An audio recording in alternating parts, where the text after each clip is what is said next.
السلام علیکم ورحمۃ اللہ وبرکاتہ۔ الحمد للہ رب العالمین والصلاة والسلام علی نبینا محمد وعلى آلہ وصحبہ اجمعین ومن تبعهم بإحسان إلی یوم الدین وبعد۔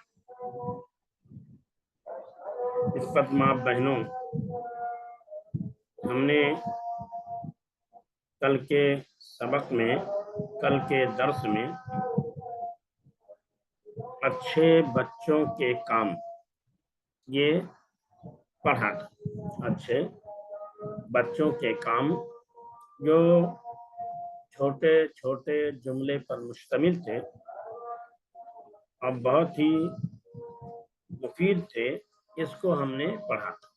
یعنی صاحب کتاب لکھنے والے نے یہ جملے بہت ہی سوچ سمجھ کر کے لکھے کہ ایسے جملے ہوں جو چھوٹے بھی ہوں، سمجھ میں آنے والے بھی ہوں، اور قرآن و حدیث سے کے جملے ہوں، ان کا تعلق قرآن و حدیث سے ہو، نہ کہ قصے اور کہانیوں سے۔ انہوں نے یہ لکھا تھا اچھے بچوں کے کام، کیونکہ یہ کتاب بچوں کے لیے لکھی گئی ہے، یعنی ان لوگوں کے لیے لکھی گئی ہے جو پڑھنا اردو نہیں جانتے ہیں، اردو سیکھنا چاہتے ہیں۔ اس لیے اس طرح کے جملے انہوں نے لکھے ہیں، اور اس میں جو ہے میں نے جیسا کہ بتایا تھا کہ بڑے لوگ بھی شامل ہو سکتے ہیں، بڑے لوگوں کے لیے بھی یہ نصیحتیں ہیں، اور بڑے لوگ بھی ان نصیحتوں کو حاصل کر سکتے ہیں۔ اس کتاب کا آخری درس اور آخری سبق جو ہے وہ دعا ہے۔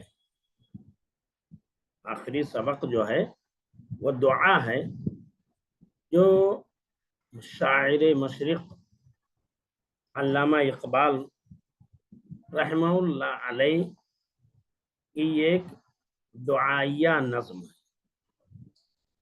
شاعر مشرق علامہ اقبال رحمہ اللہ علیہ کی کیا ہے؟ دعائیہ نظم ہے۔ اس نظم میں کچھ چیزوں کو اللہ سے مانگا گیا ہے، کچھ چیزوں کا اللہ سے سوال کیا گیا ہے، اور کچھ کاموں میں اللہ سے مدد کرنے کی توفیق چاہی گئی ہے۔ یہ انہی چیزوں پر یا انہی جملوں پر مفید ہے۔ جیسے دیکھیے وہ کہہ رہے ہیں دعا، لفظ دعا یہ عربی زبان کا لفظ ہے جس کے معنی ہوتا ہے پکارنا۔ لفظ دعا یہ عربی زبان کا لفظ ہے جس کے معنی ہوتے ہیں پکارنا، آواز دینا، ندا دینا، بانگ لگانا۔ یہ دعا کیونکہ اس میں ایک انسان، ایک آدمی، چاہے بوڑھا ہو، چاہے بچہ ہو، چاہے جوان ہو، چاہے مرد ہو، چاہے عورت ہو، اللہ سے کچھ چیزیں مانگ رہا ہے، اللہ سے کچھ چیزوں کا سوال کر رہا ہے۔ اللہ نے فرمایا اللہ غنی وانتم الفقراء، اللہ غنی وانتم الفقراء، اللہ غنی ہے اور تم سب فقیر اور تنگ دست۔ یعنی اللہ کے مقابلے میں دنیا کا سب سے زیادہ مالدار شخص بھی، یعنی مالدار ترین شخص بھی اللہ کی نگاہ میں، اللہ کے مقابلے میں کیا؟ فقیر اور تنگ دست۔ اس کے مال و دولت کی اللہ کے مقابلے میں کوئی حیثیت ہی نہیں رکھتی۔ اس کی مثال ایسے ہی ہے جیسے کہ سمندر میں انگلی ڈالی جائے اور انگلی ڈال کر کے نکالا جائے، انگلی ڈال کر کے ہم سمندر سے جب نکالیں گے تو چند قطرات ہماری انگلی کے ساتھ آئیں گے. یہی دنیا کے مالدار ترین شخص کی مثال ہے. یعنی اللہ کے مقابلے میں اس کے مال کی حیثیت اتنی ہی بھی زیادہ نہیں ہے جتنی کہ ہم انگلی سمندر میں ڈال کر کے باہر نکالیں اور چند قطرات ہماری انگلی کے ساتھ ہیں. تو ہر انسان اللہ کا محتاج ہے. اللہ وَتُعِزُّ مَن تَشَاءُ وَتُذِلُّ مَن تَشَاءُ. اللہ جس سے چاہتا ہے عزت دیتا ہے، اللہ جسے چاہتا ہے ذلت سے دوچار کر دیتا ہے. عزت دینے والی ذات اللہ کی ہے اور ذلت سے دوچار کرنے والی ذات بھی اللہ کی. اسی لیے عمر بن خطاب رضی اللہ تعالیٰ عنہ کہا کرتے تھے لا عز لنا الا بالاسلام. اگر ہمیں عزت مل سکتی ہے تو اسلامی تعلیمات پر عمل کر کے مل سکتی ہے. اسلام ہی کے ذریعے ہمیں عزت مل سکتی ہے. اگر ہم اسلام کے علاوہ کسی اور چیز میں عزت تلاش کریں گے تو عزت ہمیں نہیں ملے گی. عزت ہمیں نہیں ملے گی.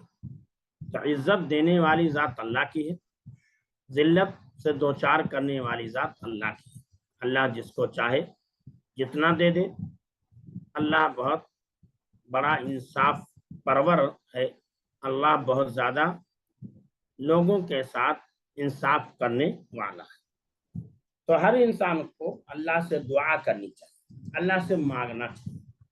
اپنے مال و دولت پر اترانا اور گھمنڈ کرنا نہیں چاہیے. اس لیے کہ گھمنڈ انسان کو اور اس کی مال و دولت کو اور اس کی مال و دولت کو فنا کے گھاٹ اتار دیتی ہے. فنا کے گھاٹ اتار دیتی ہے. انسان کی دولت بھی چلی جاتی ہے، انسان کا مال بھی چلا جاتا ہے، انسان خود بھی چلا جاتا ہے. مثال لے لیجیے، قرآن نے قارون کا ذکر کیا ہے کہ اللہ نے قارون کو بہت زیادہ مال و دولت سے نوازا تھا. یہاں تک کہ جب وہ اپنے مال و دولت کے ساتھ سج دج کے باہر نکلا تو کچھ دنیا دار لوگ کہنے لگے کاش کہ ہمیں بھی اسی طرح دے دیا گیا ہوتا، ہمیں بھی اسی طرح مل جاتا جس طرح قارون کو دیا گیا. اس کے خزانوں کی چابیاں اٹھانے کے لیے ایک بڑی جماعت کی ضرورت پڑتی. خزانوں کی چابیاں کنجیاں اٹھانے کے لیے بڑی جماعت کی ضرورت پڑتی تھی. طاقت تو بہت زیادہ خزانے کا مالک تھا. اللہ نے کیا فرمایا احسن کما احسن اللہ. اسی طرح تم احسان کرو جس طرح اللہ نے تمہارے ساتھ احسان کیا. اس نے کہا یہ مال و دولت جو ہمارے پاس دیکھ رہے ہو یہ ہماری محنت کا نتیجہ اور ثمرہ ہے. اللہ جنہیں کھلانا نہیں چاہتا ہم کیوں کر انہیں کھلائیں. اللہ نے جنہیں پلانا نہیں چاہتا ہم کیوں کر انہیں پلائیں. تو اللہ تبارک و تعالیٰ وہ اس کا یہ گھمنڈ، اس کا یہ کبر، اس کا یہ تکبر، اس کا ایک بڑکپن، اس کی یہ خود پسندی پسند نہیں آئی. مال و دولت کے ساتھ نکلا، اللہ تعالیٰ نے خزانوں سمیت اسے زمین میں دھنسا دیا. خود بھی ہلاک ہوا، مال بھی ہلاک ہو گیا. نہ خود اپنے مال کو بچا سکا اور نہ ہی مال اس کو بچا سکا. تو ہر انسان اللہ کا محتاج ہے. ہر انسان کو اللہ سے سوال کرنا چاہیے، اللہ سے مانگنی چاہیے. اور اللہ نے جو نعمت دی ہے، جو مال و دولت عطا کیا ہے، چاہے کم ہو یا زیادہ، اس پر اللہ کا شکر ادا کرنا چاہیے. اس پر اللہ کا شکر ادا کرنی چاہیے. اللہ کا شکر ادا کرنا چاہیے اور اللہ کے آقا احسان مانتے ہوئے اس کی عبادت زیادہ سے زیادہ کرنے کی کوشش کرنی چاہیے. تو یہ دعا ہے جس میں علامہ اقبال رحمہ اللہ علیہ نے اپنے چھوٹے چھوٹے ننھے بچوں کو رغبت دلائی کہ دعا کرو. لب پہ آتی ہے دعا بن کے تمنا میں. لب مانے ہوٹ ہوتا، لب پہ آتی ہے دعا بن کے تمنا میں. یعنی وہ کہہ رہے ہیں کہ لب پہ میری وہ آرزویں، وہ جو تمنائیں ہیں، جو خواہشات ہیں، وہ دعا بن کے میرے لب پہ آتی ہیں. تو میری آرزویں ہیں، میری خواہشات ہیں، اور جن چیزوں کو میں چاہتا ہوں وہ آرزویں، وہ تمنائیں میری زبان پر دعا کی شکل میں آتی ہیں کہ میں اللہ سے دعا کروں. لب پہ آتی ہے دعا بن کے تمنا میری، زندگی شمع کی صورت ہو خدایا. کیا آتی ہے؟ تمنا میری یہ ہے کہ جس طرح ایک چراغ جل کر کے لوگوں کو روشنی دیتا ہے. ایک چراغ آج کے زمانے میں تو بلب ہے، ٹیوب لائٹ ہے. اس زمانے کو دیکھیے جب لوگ جو ہے تیل جلایا کرتے تھے، چاہے مٹی کا تیل ہو یا رائی کا تیل ہو، جب جلایا کرتے تھے یا گھی جلایا کرتے تھے تو گھی جل کے ختم ہو جاتا تھا، تیل جل کے ختم ہو جاتا تھا. وہ خود کہ اس کے پاس جو وہ خود لوگوں کو روشن کرتا تھا، لیکن اس کے ارد گرد اس کے نیچے تاریکی ہوتی تھی. روشنی دوسروں کو دیتا تھا لیکن اس کے نیچے خود کیا ہوتی تھی؟ تاریکی ہوتی. تو ایک لب پہ آتی ہے دعا بن کے تمنا میری، زندگی شمع کی صورت ہو خدایا. یعنی جس طرح چراغ جل کر کے لوگوں کو روشنی پہنچاتا ہے، ایسے ہی میری بھی زندگی کہ میں اپنی زندگی سے لوگوں کو فائدہ پہنچاؤں، میں اپنی زندگی سے کو لوگوں کے لیے مفید بناؤں، لوگوں کے لیے کارآمد بناؤں. لوگ اپنے لیے جیتے ہیں، اپنے لیے جینا تو آسان ہے، لوگوں کے لیے آپ جیے تو یہ سمجھیے کہ آپ مفید ہیں. اور ایسے ہی لوگوں کو کے متعلق اللہ کے نبی صلی اللہ علیہ وسلم نے بیان فرمایا، احب الناس الی اللہ انفعهم للناس. احب الناس الی اللہ انفعهم للناس. لوگوں میں سب سے زیادہ نفع بخش، لوگوں میں سب سے زیادہ محبوب، سب سے زیادہ پیارا اللہ کے نزدیک وہ ہے انسان ہے جو لوگوں کے لیے سب سے زیادہ مفید اور کارآمد ہو.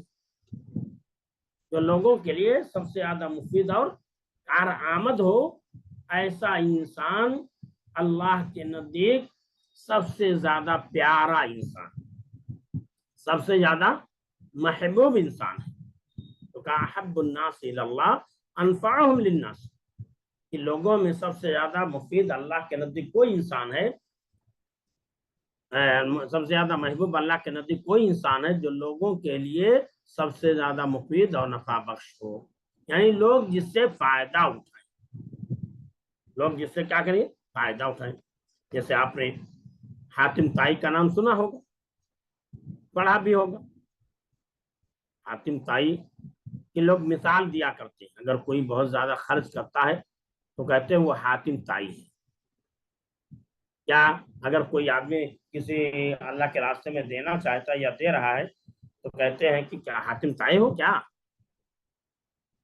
یعنی حاتم طائی وہ انسان تھا جو بہت زیادہ لوگوں کو دیا کرتا تھا، بہت زیادہ لوگوں کو خرچ کیا کرتا تھا. حاتم طائی عیسائی تھا اور اس کے بیٹے جو ہے اکرمہ، عدی بن حاتم، یہ مسلمان ہوئی. عدی بن حاتم یہ عدی حاتم کے بیٹے تھے جو مسلمان ہوئے تھے، ان کی بہن بھی مسلمان ہوئی تھی. تو عدی کے والد حاتم جو ہے ان کی مثال دی جاتی ہے. کس بنیاد پر؟ اس لیے نہیں کہ ان کے پاس مال و دولت بہت زیادہ تھی، اس لیے کہ نہیں کہ ان کی حکومت اور اقتدار بہت لمبا چوڑا تھا، بلکہ اس لیے مثال دی جاتی ہے کہ وہ انسان اللہ کے بندوں پر بہت زیادہ خرچ کیا کرتا تھا، اللہ کے بندوں کو بہت زیادہ دیا کرتا تھا، اللہ کے راستے میں اپنے مال و دولت کو خوب لٹایا کرتا تھا. ایسے ہی ایک بادشاہ گزار نوشیرواں کا عدل مشہور ہے، وہ بہت زیادہ لوگوں کے ساتھ عدل اور انصاف کیا کرتا تھا. تو نوشیرواں کا عدل مشہور ہے، حاتم طائی کا عدل مشہور ہے، لیکن وہی قارون خزانے سے مشہور تو ضرور ہے لیکن برے ناموں سے یاد کیا جاتا ہے. یہ دونوں انسان اپنی نیک نامی کی وجہ سے لوگوں کے دلوں پر راج کرتے ہیں۔ ہر ایک انسان ان کی نیک کاموں میں مثال دیا کرتا ہے، لیکن قارون کی مثال کہاں دی جاتی؟ وہاں جو آدمی بخیل ہو، جہاں کنجوس ہو، جہاں فقیروں کو نہ دینے والا ہو، جہاں اللہ کے راستے میں خرچ کرنے والا نہ، وہاں مثالیں بری جگہ، غلط جگہ قارون کی مثال دی جاتی ہے۔ اور اچھی جگہ مثال دی جاتی ہے تو حاتم طائی کی مثال دی جاتی ہے، اسی طرح نوشیروان کی مثال دی جاتی ہے کہ نوشیروان بادشاہ جو تھا بہت عادل اور انصاف پرور تھا۔ حاتم طائی جو بہت زیادہ کیا ہے، سخی اور فیاض تھا۔ وہی دعا کر، لب پہ آتی ہے دعا بن کے تمنا، یعنی میرے لب پہ میری آرزو جو ہے، میری تمنا جو ہے وہ دعا بن کے آتی ہے۔ اور وہ دعا بن کے کیا آتی ہے؟ یہ آتی ہے کہ زندگی شمع کی صورت ہو خدائے میں، کہ میری زندگی لوگوں کے لیے مفید ہو، لوگوں کے لیے کارآمد ہو۔ جس طرح چراغ جل کر لوگوں کو روشنی پہنچاتا ہے، ایسے میری زندگی جو ہے، میری زندگی سے لوگوں کو فائدہ ہو۔ پھر کہا دور دنیا کا میرے دم سے اندھیرا ہو جائے، ہر جگہ میرے چمکنے سے اجالا۔ دور دنیا کا میرے دم سے اندھیرا ہو جائے، مطلب یہ ہے کہ دنیا کے اندر جو خرابیاں پائی جا رہی ہیں، برائیاں پائی جا رہی ہیں، برائیوں کا جو اندھیرا پایا جا رہا ہے، برائیوں کی جو تاریکی پائی جا رہی ہے، وہ میرے اچھے اعمال کی وجہ سے، اچھے اخلاق کی وجہ سے، اچھے کردار کی وجہ سے اور اچھی نصیحت کی وجہ سے کیا ہو جائے؟ روشن ہو جائے، اس کی تاریکی دور ہو جائے، اس کی تاریکی دور ہو جائے، اور ہر طرف خیر ہی خیر رہے، ہر طرف اچھائیاں ہی اچھائیاں رہے۔ تو کہا دور دنیا کا میرے دم سے اندھیرا ہو جائے، دور دنیا کا میرے دم سے، یعنی دنیا کا جو اندھیرا ہے، دنیا کی خرابیاں ہیں، میری وجہ، میرے دم سے یعنی میری وجہ سے وہ اندھیرا کیا ہے؟ دور ہو جائے، اور میرے اخلاق، میرے کردار، میرے معاملات، میرے لین دین، میری نماز، میرے روزے، میری نیکیوں کی وجہ سے دنیا میں ہر جگہ اچھائیوں کا بول بالا ہو جائے، اچھائیوں کا بول بالا ہو جائے، دنیا اچھائیوں کی خوگر بن جائے، دنیا اچھائیوں کی جانب مائل ہونے والی بن جائے، دنیا سے شر و سرور و فتن ختم ہو جائے، دنیا سے برائیاں ختم ہو جائیں۔ تو کہا لب پہ آتی ہے دعا بن کے تمنا میری، زندگی شمع کی صورت ہو خدائے میں۔ شمع مانے چراغ، شمع مانے چراغ، تو لب پہ آتی ہے دعا بن کے، یعنی میرے زبان پر میری آرزو دعا بن کے آتی ہے، اور دعا بن کے کیا آتی ہے؟ کہ زندگی شمع کی صورت ہو خدایا میری، کہ اللہ میری زندگی چراغ کی طرح ہو جائے، روشنی کی طرح ہو جائے۔ جب سورج طلوع ہوتا ہے تو یہ بتائیے کہ سورج جب نکلتا ہے تو کیا وہ مسلمانوں کو صرف روشنی دیتا ہے؟ چاند جب نکلتا ہے تو صرف کیا مسلمانوں کو روشنی دیتا ہے؟ سورج جب نکلتا ہے تو مسلمان، غیر مسلم، اللہ کا فرمان بردار، اللہ کا نافرمان، اللہ کو گالی دینے والا، اللہ کی تعریف کرنے والا، سب کو روشن کر دیتا ہے، سب کو اپنی روشنی سے فائدہ پہنچاتا ہے، سب کو اپنی روشنی سے فائدہ پہنچاتا ہے۔ اس دنیا کو بھی فائدہ پہنچاتا ہے جو برائیوں کی آماجگاہ ہوتی ہے، اس دنیا کو بھی فائدہ پہنچاتا ہے جہاں نیکیوں کا بول بالا ہوتا ہے، نیکیوں کا بول بالا ہوتا ہے، اس دنیا کو بھی فائدہ پہنچا۔ تو ایسے ہی انسان اپنے آپ کو لوگوں کے لیے اس طرح مفید و کارآمد بنا جیسے کہ سورج اور چاند ہر ایک انسان کے لیے مفید ہوتے ہیں، ان کے یہاں بیر نہیں ہوتا، بھید بھاؤ نہیں ہوتا، اور ان کے یہاں کسی قسم کا تعصب اور نفرت نہیں ہوتی، ہر ایک کو فائدہ پہنچاتے ہیں۔ ہر ایسے ہی ایک مسلمان کو اپنی ذات کے ذریعے سب کو فائدہ پہنچانے کی کوشش کرنی چاہیے۔ اسی لیے اللہ کے رسول صلی اللہ علیہ وسلم فرمایا من کان یؤمن باللہ والیوم الآخر فلیکرم جارہ، کہ جو اللہ سے یوم آخرت پر ایمان رکھتا ہے اسے چاہیے کہ وہ اپنے پڑوسی کی عزت کرے، وہ پڑوسی کی عزت کرے، یا جو اللہ یوم آخرت پر ایمان رکھتا ہو اسے چاہیے کہ مہمانوں کی عزت کرے۔ جو اللہ اس کے رسول پر ایمان رکھتا ہو وہ پڑوسیوں کو تکلیف نہ پہنچائے، یا اللہ اس کے رسول پر جو ایمان رکھتا فلیقل خیرا او لیصمت، وہ چاہیے کہ بھلی بات کہے یا خاموش رہے، بھلی بات کہے یا خاموش رہے۔ تو اللہ کے رسول صلی اللہ علیہ وسلم نے ہمیں تعلیم دی ہے، اور یہ تعلیم صرف مسلمانوں کے لیے نام نہیں، مسلمانوں کے لیے خاص نہیں ہے، تمام لوگوں کے لیے عام ہے۔ ہمارے رسول صلی اللہ علیہ وسلم کی سیرت تمام لوگوں کے لیے اسوہ نمونہ ہے، اور آپ صلی اللہ علیہ وسلم نے آپ صلی اللہ علیہ وسلم ہر ایک کے لیے رحمت تھی، تو اللہ نے فرمایا وما ارسلناک الا رحمۃ للعالمین، کہ نبی ہم نے ساری کائنات کے لیے آپ کو رحمت بنا کر کے بھیجا ہے۔ تو واقعی معنوں میں آپ کوئی دنیا کی چیز ایسی نہیں ہے جس کے لیے آپ رحمت نہ رہے ہوں، بلکہ تمام چیزوں کے لیے آپ رحمت ہیں۔ تو یہی یہاں بتایا کہ لب پہ آتی ہے دعا بن کے تمنا میری، زندگی شمع کی صورت ہو خدائے میں، کہ میری زندگی سے دنیا کا ہر ایک انسان فائدہ اٹھائے، میری زندگی سے دنیا کے ہر انسان کو فائدہ پہنچے، ایسی زندگی بنا دے جیسے سورج سے سب کو فائدہ پہنچتا ہے، چاند سے سب کو فائدہ پہنچتا ہے، ایسے میری زندگی بنا دے، ان کا دور دنیا کا میرے دم سے اندھیرا ہو جائے، یعنی مجھ کو ایسا انسان بنا دے کہ میری وجہ سے دنیا کی تمام برائیاں ختم ہو جائیں، اور میری وجہ سے دنیا میں اچھائیاں ہی اچھائیاں ہو جائیں، خیر ہی خیر ہو جائے، خیر ہی خیر ہو جائے، برائیاں تمام کے تمام کیا ہو جائیں، ختم ہو جائیں۔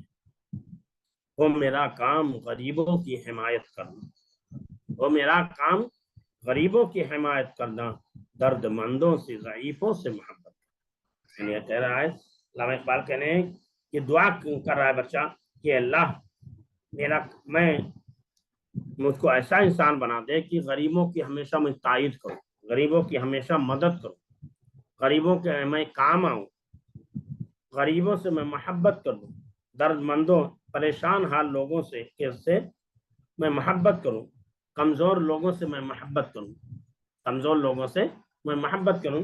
اللہ کے رسول صلی اللہ علیہ وسلم نے جعفر طیار جو حضرت علی رضی اللہ تعالی عنہ کے بھائی تھے، انہوں نے ابو المساکین قرار دیا تھا، مسکینوں کا باپ قرار دیا، کیوں؟ اس لیے کہ وہ مسکینوں کے ساتھ غریب اور تنگ دست لوگوں کے بیچ انہیں کے ساتھ بیٹھا کرتے، اور ان کے ساتھ بیٹھنے میں وہ فخر محسوس کرتے، ان کے ساتھ بیٹھنے میں فخر محسوس کرتے تھے، یہ نہیں عار محسوس کرتے تھے کہ لوگ دیکھیں گے تو کہیں گے یہ تو علی کا بھائی ہے، اور غریبوں مسکینوں پریشان حال لوگوں تنگ دستوں ضعیفوں اور نادار لوگوں کے درمیان بیٹھا ہوا ہے، کتنا کم تر انسان ہے۔ اب دنیا جو ہے اگر کوئی انسان غریب کے یہاں بیٹھ جاتا ہے، محتاج کے یہاں بیٹھ جاتا ہے، پریشان حال انسان کے یہاں بیٹھ جاتا ہے، کمزور انسان کے یہاں بیٹھ جاتا ہے، تو دنیا اس کا مذاق اڑاتی ہے، دنیا اس کا مذاق اڑاتی ہے، یہ نہیں سوچتی کہ انسان نیکی کے جذبے سے خیر خواہی کے جذبے سے کام کر رہا ہے۔ تو یہاں بتایا ہوئی وہ میرا کام غریبوں کی حمایت کے، حمایت مند مدد تائید، کہ میرا کام جو ہے غریبوں کی مدد کرنا ہو، غریبوں کا تعاون کرنا ہو، غریبوں کے کام آنا ہو، درد مندوں سے ضعیفوں سے محبت کرنا، جو درد کے مارے ہیں، پریشان حال لوگ ہیں، کمزور لوگ ہیں، ان سے محبت کرنا، یہ میرا کام ہے۔ یعنی میں تمام لوگوں کے ساتھ محبت کا برتاؤ کروں، جیسے ہمارے رسول صلی اللہ علیہ وسلم کا معاملہ کیا تھا، آپ کی صفت یہ تھی کہ آپ کیا ہے، غریبوں کی مدد کرتے تھے، محتاجوں کی مدد کرتے تھے، بیواؤں کی مدد کرتے تھے، اور کمزور لوگوں کا بوجھ اٹھاتے تھے، لوگوں کی ضرورتیں پوری کیا کرتے تھے، صلہ رحمی کیا کرتے تھے، تعلقات اور رشتہ داریاں قائم کیا کرتے تھے۔ یہ ہمارے رسول صلی اللہ علیہ وسلم کی صفت ہے۔ ماں خدیجہ رضی اللہ تعالی عنہ کے پاس اللہ کے رسول صلی اللہ علیہ وسلم جب آئے اور پہلی وحی نازل ہوئی تو ڈرے ہوئے تھے، خوف میں مبتلا تھے۔ اما عائشہ سے خدیجہ رضی اللہ تعالیٰ سے کہا کہ مجھے خدشہ لاحق ہے اپنی جان کا، مجھے اس بات کا اندیشہ ہے کہ کہیں ایسا نہ ہو کہ میری جان چلی جائے۔ تو اما خدیجہ رضی اللہ تعالیٰ عنہ نے تسلی دیا، انک لتصل الرحم، آپ لوگوں کے ساتھ رحم کرتے ہیں، رشتہ داریوں کو قائم کرتے ہیں، ضعیفوں کمزوروں کے کام آتے ہیں، بے کسوں بے حال لوگوں کے کام آتے ہیں، غریبوں کی مدد کرتے ہیں، بیواؤں کی مدد کرتے ہیں، کمزور لوگوں کے ساتھ دیتے ہیں، پریشان حال لوگوں کا ساتھ دیتے ہیں، اللہ آپ کو ضائع نہیں کرے گا، اللہ آپ کو برباد نہیں کرے گا۔ تو یہی یہاں ہے، وہ میرا کام غریبوں کی حمایت کرنا، وہ میرا کام غریبوں کی حمایت کرنا، درد مندوں سے ضعیفوں سے محبت کرنا، یعنی میرا کام جو ہے غریبوں کی مدد کرنا، غریبوں کے کام آنا، غریبوں کی تائید کرنا، اور ایسے ہی جو درد مند لوگ ہیں یا درد کے مارے پریشان حال لوگ ہیں، کمزور لوگ ہیں، ان سے محبت کرنا میرا عمل ہے۔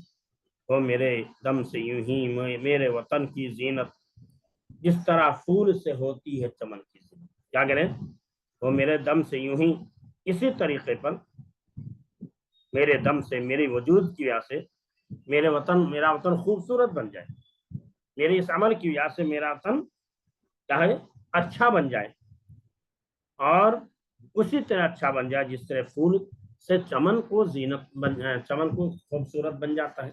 اگر کوئی باغ ہے، پھلواری ہے، وہاں پھول نہیں ہے تو باغ سمجھیے باغ نہیں ہے، وہ پھلواری نہیں ہے، وہ کہیے کہ درختوں کا باڑ ہے، درختوں کا انبار ہے، یا گھاس پھوس کا انبار ہے، اس کی کوئی حیثیت نہیں۔ لیکن اگر درخت ہیں، پیڑ پودے ہیں، ان میں پھول لگا ہوا ہے، ان کے خوشبو ہے، ہر طرف کہیں گلاب ہے، کہیں یاسمین ہے، کہیں گل رانا ہے، کہیں گل بنفشہ ہے، اور مختلف قسم کے پھول جب کھلتے ہیں اور اپنی خوشبو سے اس باغ کو معطر کرتے ہیں تو باغ کی خوبصورتی میں اضافہ ہو جاتا ہے، اور جو بھی انسان باغ میں پہنچتا ہے اس کا دل و دماغ اس کی خوشبو کو سونگھ کر کے معطر ہو جاتا ہے، اور وہ انسان کیا ہے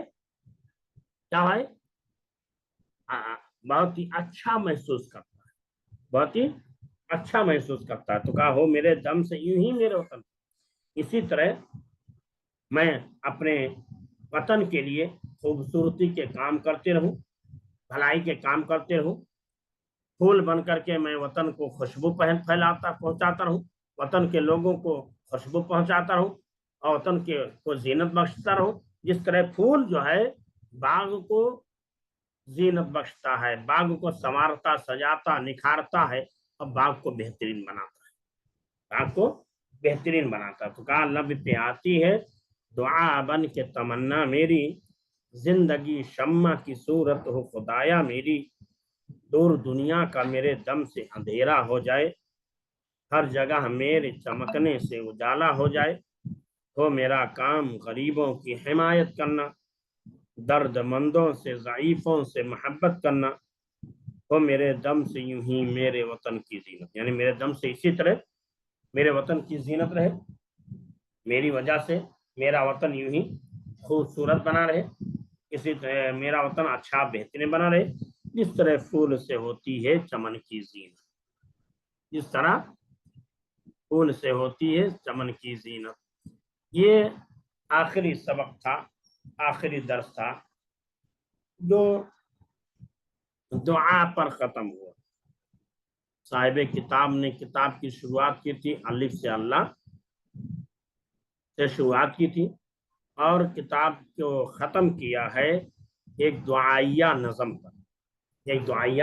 نظم پر، جس میں ایک انسان اللہ تبارک و تعالیٰ سے اپنے لیے، اپنی قوم کے لیے، اپنی قوم کے غریب و مزدور لوگوں کے لیے، اپنے وطن کے لیے بہت ساری دعائیں مانگتا ہے، اپنے لیے، اپنی قوم کی بھلائی کے لیے، اور انسانوں کی بھلائی کے لیے، غریبوں، مزدوروں، پریشان حال لوگوں کی بھلائی کے لیے، وطن کی بھلائی کے لیے دعائیں مانگ رہا ہے۔ اس دعا پر، دعائیہ نظم پر، علامہ نذیر احمد امروی رحمہ اللہ علیہ نے جنہوں نے یہ کتاب لکھی ہے، اس دعائیہ نظم پر اپنی کتاب کو ختم کیا، گویا کی توحید سے اپنی کتاب کی شروعات کی اور توحید ہی پر خاتمہ کیا، اس لیے کہ الدعاء هو العبادہ، العبادۃ ہی الدعاء، دعا ہی عبادت ہے، دعا ہی عبادت ہے، یا العبادت ہی الدعا، عبادت ہی دعا، یعنی عبادت دعاؤں کے مجموعے کا نام ہے۔ تو دعا یہ عبادت ہے، دعا یہ کیا ہے؟ عبادت ہے، اور عبادت یہ توحید الوہیت سے تعلق ہے، توحید اللہ کی اقرار سے توحید تعلق رکھتا ہے، اللہ کے یکتا بے مثل ماننے سے تعلق رکھتا ہے۔ تو صاحب کتاب نے اپنی کتاب کی شروعات کی الف سے اللہ، یعنی اللہ کی وحدانیت سے کتاب کی شروعات کی، اللہ کی یکتائی سے کتاب کی شروعات کی، اور دعائیہ نظم پر، ایک دعا پر اپنی دعا کتاب کو ختم کیا۔ میں نے بتایا دعا یہ عبادت کا نام ہے، دعا یہ عبادت کا نام ہے، اور عبادت یہ دعا کا نام ہے، گویا کہ دعا ہی عبادت ہے اور عبادت ہی دعا ہے، اس لیے کہ نمازوں میں جو چیزیں پڑھی جاتی ہیں وہ دعا ہوتی ہے، نماز دعاؤں کے مجموعے کا نام ہے، نماز دعاؤں کے مجموعے کا نام ہے۔ تو یہ دعا پر انہوں نے اپنی کتاب کو، گویا کہ توحید پر انہوں نے اپنی کتاب کا آغاز کیا، اور توحید ہی پر اپنی کتاب کو ختم کیا۔